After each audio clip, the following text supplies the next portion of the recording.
Bojonegoro. Saya akan menyajikan video layanan konseling individu dan selamat menyaksikan. Assalamualaikum. Waalaikumsalam, silahkan masuk. Oke, silahkan duduk, Kay. Ya, selamat pagi, Kay. Selamat pagi juga, Bu Rista. Gimana kabarnya hari ini? Alhamdulillah baik, Bu. Baik ya. Tadi sudah sarapan? Alhamdulillah sudah. Oke, tadi ke sekolah diantar atau kamu berangkat sendiri? Saya diantar, Bu. Diantar ya, Iya. sama mama ya? Iya. Semalam tidurnya gimana? Kayak nyenyak nggak? Alhamdulillah nyenyak. Nyenyak ya? Iya. Bangunnya lebih pagi dong tadi ya? Iya, lebih pagi, Bu. Kita mulai dengan saya pengen tanya skala kebahagiaan kamu hari ini. Dari skala 1 sampai 10, kira-kira kamu bahagianya ada di skala berapa? Skala 1 itu skala paling rendah ya, kalau skala 10 skala paling tinggi. Kalau hari ini saya ada di 7,5. 7,5 ya? Iya. Kenapa itu? Bisa kamu jelaskan? Karena sejauh ini saya merasa biasa aja, maksudnya tidak sedih banget dan juga nggak senang banget. Tapi saya juga nggak cemasnya juga nggak sebanyak minggu lalu. Oh, berarti kemarin sempat ngerasa cemas yang agak berlebihan ya? Iya, Waktu libur kah? iya Bu, waktu itu. Oh, berarti setiap kamu nggak ngapa-ngapain, rasa cemas itu kadang-kadang muncul gitu? Iya, Oke, tapi untuk pagi ini ngerasa lebih baik ya? iya gitu. Hari ini kita kan akan memulai untuk konseling individu. Oke, sudah siap? Sudah. Untuk aturannya, Bu Arista tuh pengen nanti kamu menyampaikan aja apa yang pengen kamu sampaikan sejujur-jujurnya ya. Jangan ditutupi satupun. Kita di sini ngobrol santai aja, kita kayak ya kamu misal seperti curhat dengan teman sendiri. Terus insya Allah rahasia kamu aman di tangannya Bu Arista. Saya tidak akan menyebarkan ke pihak lain, even mungkin ke keluarga kamu tanpa permisi dari kamu ya. Iya, Siap ya? siap. Oke. Kemarin kan Keisha tuh cerita di chat, katanya sempat punya overthinking, terus Iya. kecemasan.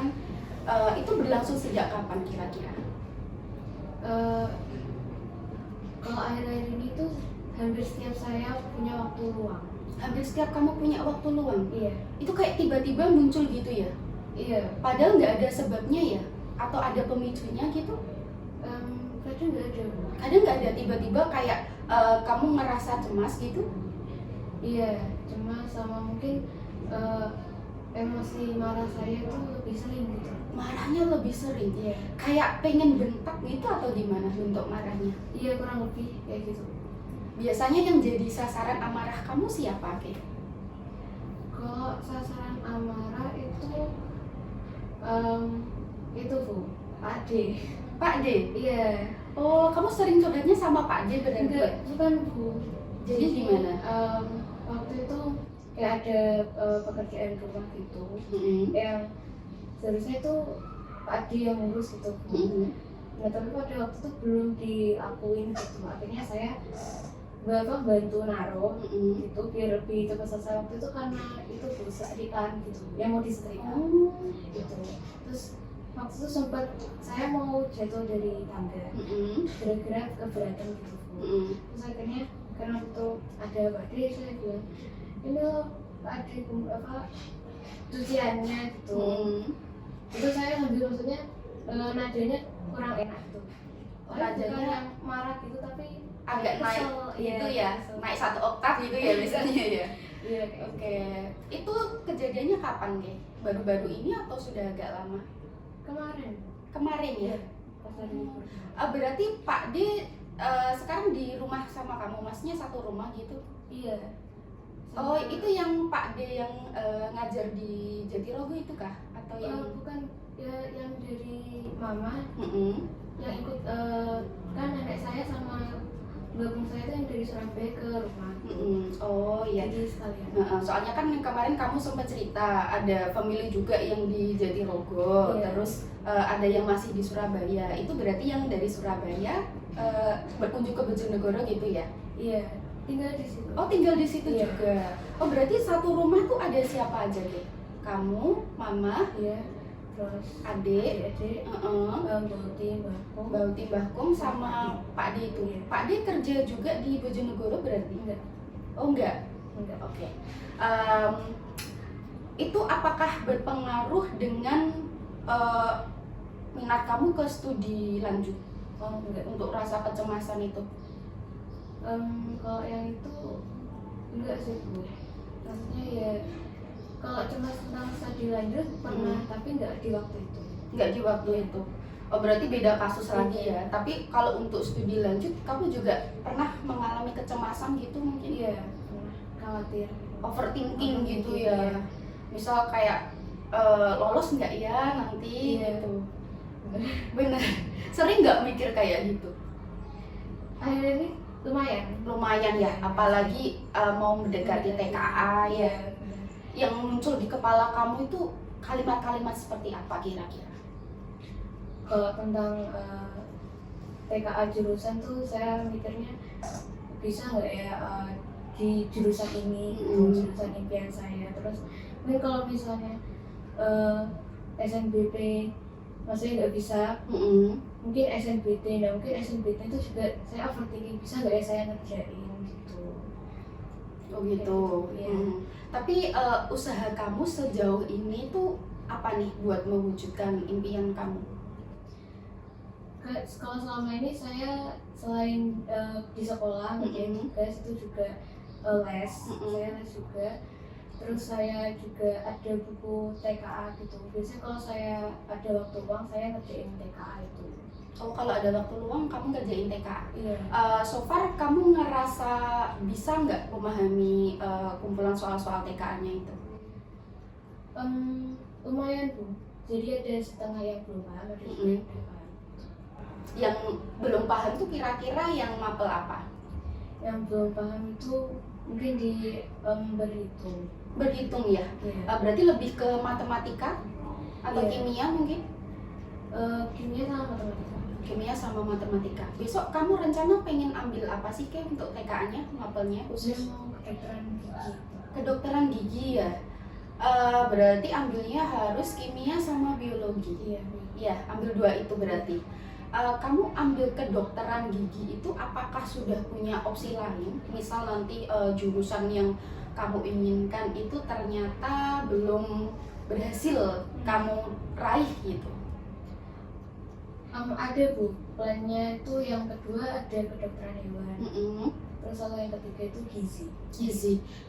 Dari kedokteran hewan sama gizi, kamu masih bingung kan ya kemarin cerita? Iya. Mau pilih yang mana gitu. Iya. Kenapa tuh Kay? Kebingungnya? Kalau di kedokteran hewan itu saya ada takut sama hewan Bu. Takut sama hewan, khususnya hewan apa tuh? Hampir sama hewan, terutama anjing. Anjing ya? Karena najis. Wah, padahal kalau di fakultas kedokteran hewan gitu kan pasti banyak hewan-hewannya. Kalau misal kita lihat di FYP TikTok, misal dari popnya mahasiswa kedokteran hewan itu kan kadang di kelas ada kucing, nanti ada yang bawa kura-kura, atau mungkin ada yang bawa anjing yang lucu-lucu gitu. Kamu ngerasa kayak takut, geli gitu berarti? Iya, takut geli. Oke, itu akan jadi masalah besar kalau kamu nekat buat ambil kedokteran hewan ya. Iya. Tapi kan balik lagi ke minat kamu dari awal pengennya kan ke kesehatan ya. Tadi satunya selain kedokteran hewan apa? Gizi. Gizi ya? Iya. Kenapa kamu kok minat ke gizi? Karena saya awalnya yang penting kesehatan gitu. Terus selain kedokteran ternyata saya juga kayaknya tertarik gitu Bu sama di jurusan gizi gitu. Saya mikirnya mungkin menarik juga gitu di jurusan gizi. Kamu ngerasa jurusan gizi itu menarik selain jurusan kedokteran ya? Iya. Kamu nggak tertarik kah sama kedokteran umum? Kedokteran umum tertarik juga Bu sebenarnya. Cuman ya gitu biayanya kan juga tinggi. Iya. Terus kuliahnya tuh lama juga, maksudnya lebih lama juga karena ada UAS dan sebagainya. Lalu juga saya lihat dia juga tugas dan materinya itu juga sulit gitu. Berarti kamu udah cari tahu ya, maksudnya untuk Iya. gimana sih nanti kuliah di kedokteran gigi, terus gimana nanti kedokteran hewan, terus gimana nanti ke gizi sudah tahu semua ya? Iya, insya Allah. Berarti dari yang ketiga itu yang paling bikin kamu tertarik di jurusan kedokteran gigi. Iya, Oke. Opsi kedua masih bingung antara gizi sama hewan. hewan. Kalau Mbak Rista boleh saran sih mungkin kamu pilih gizi aja. Karena kalau kamu takut hewan, apalagi fobia sama hewan tertentu itu kan nanti susah di kamu. Iya.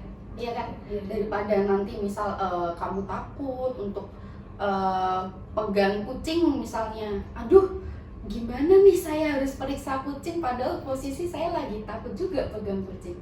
Itu kan nanti akan berpengaruh terhadap masa perkuliahan kamu. Ya, Gitu. Iya. mungkin nanti bisa ambil opsi untuk kedokteran, untuk gizi ya. Iya. Cuma nanti universitasnya apakah sudah ada gambaran pengen di mana deh? Sudah, Bu. Sudah. Untuk yang PTN-nya itu udah. Mm-mm. Untuk yang swasta itu mama ada plan Mm-mm. di Wijaya Kusuma sama Muhammadiyah Sidoarjo. Muhammadiyah Sidoarjo. Oh, itu Iya. ada kedokteran gigi berarti ya di sana ya? Itu kalau nggak gigi hewan Bu, Kalau nggak gigi hewan. Oke, mungkin nanti ada opsi lain di Kediri. Itu kan ada yang universitas baru itu. Nanti mungkin kamu bisa ada opsi untuk ambil kedokteran gigi di sana. Kemarin kan ada salah satu alumni juga yang Mbak Anissa, itu dia ambil di sana juga di kedokteran gigi di Kediri. Itu lumayan bagus sih untuk ukuran universitas swasta ya. Itu bisalah nanti jadi opsi akhir Iya, aja benar. gitu. Nah, dari semua hal yang kamu ragukan dalam diri kamu itu tadi, terutama untuk studi lanjut ya, seperti kita tahu bahwa kelas 12 itu kan tanggungannya banyak. Dalam Iya. waktu dekat ada TKA ya kan, habis itu SNBP, terus nanti kalau misal SNBP gagal kan harus lanjut ke SNBT, Mandiri dan lainnya. Dari semua hal ini yang paling bikin kamu kepikiran tuh yang mana, Ki? TKA Bu. TKA. Kenapa kamu kok kepikiran sama TKA? Karena alumni sebelumnya kan nggak ada. Mm-mm. Terus angkatan saya itu juga baru pertama kali. Mm-mm. Jadi kayak belum ada kayak cerita pengalaman dari sebelum-sebelumnya gitu. Mm-mm. Jadi mungkin itu yang buat khawatir gitu, karena kan pertama kali juga. Jadi kamu ngerasa kayak, aduh ini saya sanggup nggak ya, bisa Iya. nggak ya besok, apalagi belum ada contoh nyatanya Iya, gitu ya. Apalagi kemarin kan sempat beredar kabar bahwa TKA ini penggantinya UN loh, Iya. UN dikembalikan dalam bentuk TKA loh. Kamu sempat deg-degan gitu ya dengar kabar kayak gitu. Iya, deg-degan banget. Sampai hari ini masih overthinking berarti. Iya, masih. Sampai ganggu aktivitas gitu nggak sih? Kayak overthinking kamu tuh. Kalau sebagian besar sih enggak Bu. Mungkin kayak sedikit beberapa hari aja. Beberapa hari aja, terutama yang hari-hari kamu nggak ngapa-ngapain ya. Iya. Itu biasanya langsung kepikiran gitu. Ngerasa panas dingin gitu nggak? Panas dingin. Kayak badan tuh rasanya kayak deg-degan gitu, jantungnya deg-degan, terus badannya panas dingin, ngerasa kayak gitu. Jantung yang berdetak kencang itu beberapa hari. Beberapa hari ya. Kayak deg-deg gitu Iya. ya. Oke, terus bikin badan kamu kayak panas dingin gitu gak? Kayak telapak tangan sama kaki mungkin ngerasa dingin, berkeringat gitu. Kalau berkeringat tuh waktu pas kayak ngerjain soal gitu. Ngerjain soal gitu, kenapa tuh kamu ngerjain soal terus berkeringat? Gitu, padahal di ruangan ber-AC gitu kadang licin gitu Bu, berkeringat. Oh, terus kamu kayak, aduh gimana ya ini ya, kayak Iya. langsung pikirannya kemana-mana gitu ya. Iya.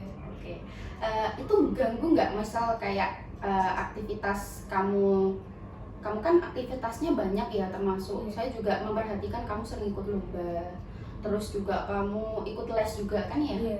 di GU. Iya, di situ. Terus kamu juga kan sering ikut kayak kegiatan ekstrakurikuler dan lainnya, itu ganggu nggak? Terus ada kerjaan rumah dan lainnya. Awalnya itu ganggu. Terus saya coba berusaha bagi waktu gitu. Terus akhirnya lama-kelamaan jadi mulai terbiasa. Lama-kelamaan jadi mulai terbiasa. Dari banyaknya jadwal kamu dari pagi sampai malam kan hampir kalau saya lihat selama ini kan hampir nggak berhenti ya. Iya. Itu kira-kira kamu ngerasa susah gitu nggak buat bagi waktu? Pasti ngerasa susah Bu. Kayak dari awal-awal tuh juga ngerasa sulit, pernah sempat ada yang kayak keteteran gitu juga ada. Terus akhirnya saya buat solusi kalau saya mengurangi beberapa kegiatan. Kamu ngurangin beberapa kegiatan gitu. Iya. Salah satu kegiatan yang kamu kurangi apa? Ekstra? Iya, saya jarang ikut ekstra di kelas 12 ini. Berarti mulai kelas 12 semester 1 kamu sudah mengurangi ekstranya ya? Iya. Oke. Terus kalau misal besok kamu sudah mendekati TKA, kira-kira kamu ngerasa makin takut, makin nervous nggak? Iya, pastinya makin takut deg-degan kayak gitu. Takut deg-degan gitu ya? Sampai takutnya itu ganggu aktivitas kamu. Ini bisa jadi kalau semakin dekat.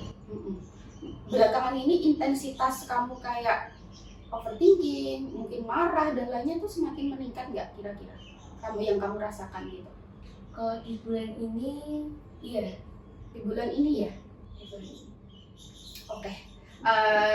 Saya sudah dapat penjelasan diri kamu ya tadi. Saya rasa kamu mungkin juga butuh sebuah relaksasi lah, atau mungkin untuk salah satu strategi yang nanti bisa kamu gunakan untuk mengurangi kecemasan kamu, yang bisa kamu gunakan juga di rumah ya. Saya akan ngajarin, kamu perhatikan saya dulu ya. Oke. Jadi yang pertama kamu lakukan adalah ambil posisi duduk yang nyaman. Ya. Duduk nyaman, terserah kamu, misal sambil tidur juga bisa atau sambil duduk seperti ini juga bisa ya. Teknik ini nanti digunakan untuk mengurangi kecemasan kamu, biar kecemasan yang ada dalam diri kamu itu nggak semakin menumpuk. Bukan menghilangkan sama sekali sih, lebih ke mengurangi ya. Terus pokoknya yang pertama kamu lakukan adalah mencari posisi nyaman, senyamannya kamu. Kalau bisa di ruangan yang tenang, mungkin di dalam kamar ya, tanpa gangguan siapapun. Terus nanti kamu puter musik relaksasi. Itu nanti bisa kamu cari di YouTube ya. Ada nanti kamu cari relaksasi for anxiety misal, atau relaksasi for stress, nanti akan muncul banyak. Kamu bisa pilih salah satu ya, karena untuk mengurangi kadar kecemasan atau mungkin tekanan mental yang kamu alami. Terus habis itu kamu misal gini ya, kamu tarik nafas panjang, tarik nafas lewat hidung ya, kamu tahan. Habis kamu tahan nanti rasakan nafas itu tuh ada dalam diri kamu. Pokoknya rasakan dari ujung kepala sampai ujung kaki. Rasakan, kamu pikirkan relaksasi itu, terus nanti keluarkan pelan-pelan lewat mulut. Kayak contohnya gini.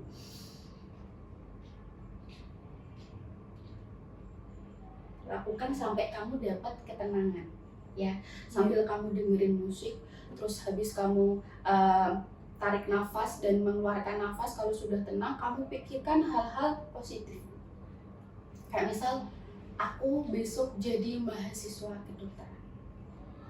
Tuh, ya, kamu aminkan dalam hati. Terus kamu perang sama pikiran negatif kamu. Hei pikiran negatif, kamu jangan muncul lagi ya. Kamu akan aku kunci dalam sebuah kotak. Sudah, kotak ini akan aku buang jauh-jauh. Tolong kamu jangan pernah muncul lagi. Kamu pikirkan hal-hal yang positif ya. Oke, kayak misal gini, kegagalan itu mungkin pernah dialami setiap manusia. Tapi di balik kegagalan itu aku tidak boleh menyerah. Kalaupun suatu hari nanti aku gagal, aku harus bisa menerimanya dan aku harus bangkit. Karena masih ada banyak jalan. Terus kamu juga mungkin bisa menambahkan, aku punya orang tua yang support untuk aku mencapai impian yang aku inginkan. Jadi kalau misal nanti aku gagal, aku tidak akan sendiri. Kamu bisa menanamkan pikiran-pikiran positif yang seperti itu. Ya, itu bisa Tapi efektif kamu lakukan itu ketika kamu sudah lelah, kamu akan tidur di malam hari kan lebih sepi ya kayaknya. Iya. Itu mungkin nanti kamu bisa lakukan itu. Paham ya? Oke. Mungkin kamu bisa coba ya, coba kamu sandarkan di kursi. Ya, oke. Terus kamu pejamkan mata. Saya instruksikan ya. Oke, tarik nafas.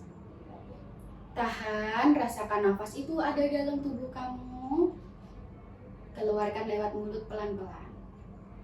Lagi ya, tarik nafas. Tahan. Rasakan nafas itu ada dalam diri kamu. Keluarkan lewat mulut pelan-pelan. Tarik nafas. Tahan. Rasakan nafas itu dalam diri kamu. Keluarkan lewat mulut pelan-pelan. Oke, kamu pikirkan sekarang hal-hal positif yang ada dalam kepala kamu. Masih pejamkan mata ya.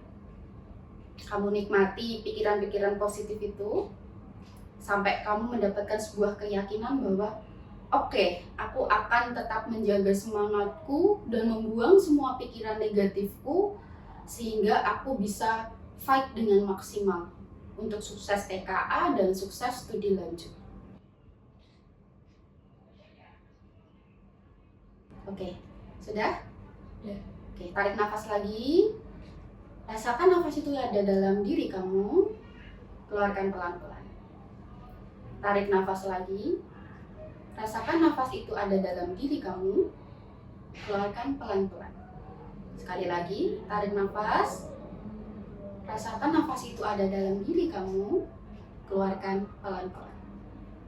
Oke, sudah? Gimana perasaan kamu setelah coba? Alhamdulillah jadi lebih lega gitu ya. Nah, itu cara sederhana untuk mengurangi kecemasan kamu. Lebih enak lagi kalau pakai itu ya musik relaksasi gitu. Nanti kamu akan dengan sendirinya merasa lebih tenang. Karena saya juga sering melakukan itu ketika saya lagi nervous, ketika saya lagi overthinking, dan itu bekerja maksimal dalam diri saya. Mungkin juga nanti insya Allah bisa bekerja maksimal dalam diri kamu ya. Amin. Oke, yang kedua saya pengen ngajarin kamu thought stopping. Thought stopping itu salah satu strategi atau cara untuk menghentikan pikiran-pikiran negatif yang ada dalam diri kamu. Kayak misal kamu lagi overthinking, aduh besok kalau gagal gimana? Kalau TKA nilaiku jelek gimana? Nah itu kamu bisa pakai thought stopping. Ya, caranya adalah gini. Kamu coba bangkitkan pikiran-pikiran negatif kamu tentang mungkin takut gagal, terus ngerasa kurang yakin sama diri sendiri untuk jadi mahasiswa kedokteran, kamu ngerasa nilai kamu kurang maksimal dan lainnya. Kamu bangkitkan pikiran itu dan kamu bisa bilang stop ketika pikiran itu muncul.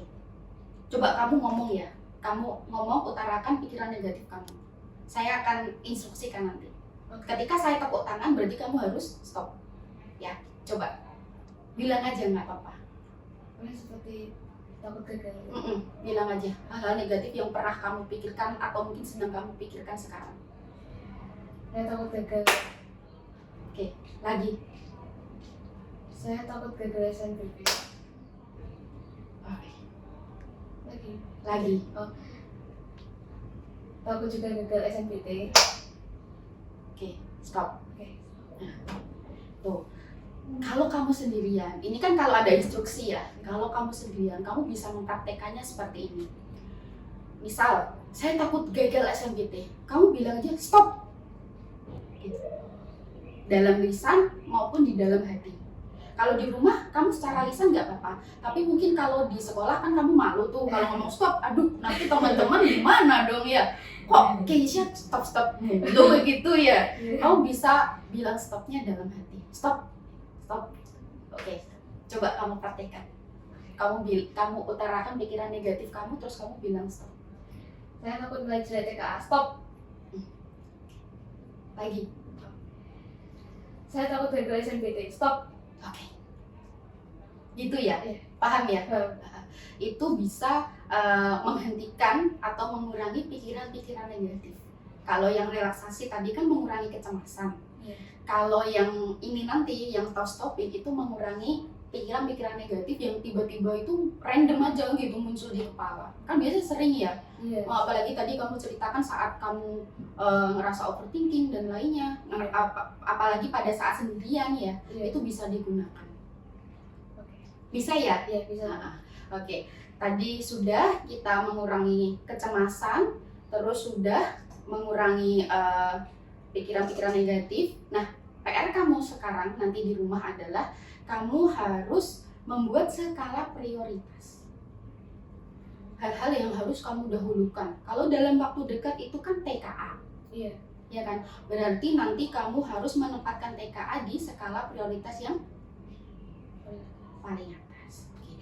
Contohnya kayak gini ya. Contohnya kayak gini.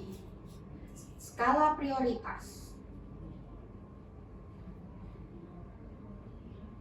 1. TKA bulan November ya? Iya. 2. SNBP. 3. SNBT. 4. Seleksi mandiri. Ini kamu buat bulannya, misal bulan Agustus atau September sampai dengan bulan November kamu akan fokus dengan TKA. Terus bulan Desember sampai dengan Maret kamu fokus dengan SNBT. Terus SNBT nanti menyesuaikan bulannya ya. Terus seleksi mandiri juga menyesuaikan. Ini kamu bikin skala prioritas yang akan aku lakukan gitu. Terus kamu pajar di tembok rumah, di tembok kamar ya. Biar kalau kamu bangun tidur kamu ingat, oh oke, skala prioritasku adalah ini. Berarti aku harus fokus ke sini dulu. Gitu ya. Iya. Oke. Terus karena kita sudah membicarakan ya, mulai dari kecemasan kamu, terus overthinking, terus juga membuat skala prioritas. Bu Arista berharap layanan yang saya berikan hari ini itu bisa bermanfaat buat kamu, dan kamu tuh harus yakin satu hal bahwa semua manusia pernah merasakan kegagalan. Tapi di balik kegagalan itu Tuhan kan pasti akan membuat rencana indah buat kamu. Kalau kamu pernah lihat quotes di sosial media, ada pohon yang isinya daun aja, itu adalah rencana kamu. Tapi ternyata Tuhan itu menyiapkan pohon yang isinya tuh apel semua. Itu adalah rencananya Tuhan. Berarti kan rencana Tuhan kadang-kadang tuh jauh lebih indah daripada rencana kamu. Iya kan? Nah, kamu jangan khawatir kalau misal nanti kamu belum berhasil dan lainnya. Insya Allah tidak ada usaha satupun yang akan sia-sia. Paham ya? Oke. Jadi kesimpulan dari pertemuan kita hari ini, satu tadi, Keisha, tentang kecemasan. Kamu sudah menemukan solusinya ya. Terus yang kedua? Yang kedua tentang menghilangkan pikiran negatif. Sudah menemukan caranya ya. Yang ketiga, membuat skala prioritas. Nah, nanti di rumah dibuat ya. Iya. Oke. Terus juga nanti ada lembar kerja peserta didik yang harus kamu isi. Nanti diisi ya Kay ya. Ini ada 1, 2, 3, 4 soal. Terus ini nanti ada tanggal, nama kamu di bawah sama tanda tangan ya. Habis ini diisi. Dan minggu depan kita lanjut pertemuan lagi untuk melihat hasil kamu hari ini itu seperti apa. Apakah minggu depan sudah ada dampaknya atau tidak. Begitu ya kira-kira ya. Iya. Ada yang mau disampaikan sama Keisha? Alhamdulillah udah cukup. Terima kasih atas bantuannya Vanessa. Jadi saya bisa mengurangi kecemasan saya terhadap hal-hal di sekitar saya. Oke. Semoga ini kegiatan hari ini bermanfaat buat Keisha, dan saya harap Keisha tidak kapok untuk konseling. Kita anggap saja lagi ngobrol sama teman sendiri ya, tidak usah takut kalau mau datang ke BK. Kalau misal kamu nanti mengalami kecemasan lagi setelah sesi konseling ini, mau datang lagi ke BK silahkan. Dan terima kasih ya Ge atas waktunya. semoga nanti apa yang kamu cita-citakan akan terlaksana dan apa yang kamu inginkan juga akan tercapai. Ya, dan Bu Arista juga berharap kamu tetap semangat, pikiran negatifnya bisa berkurang sehingga nanti hasil yang kamu inginkan bisa maksimal.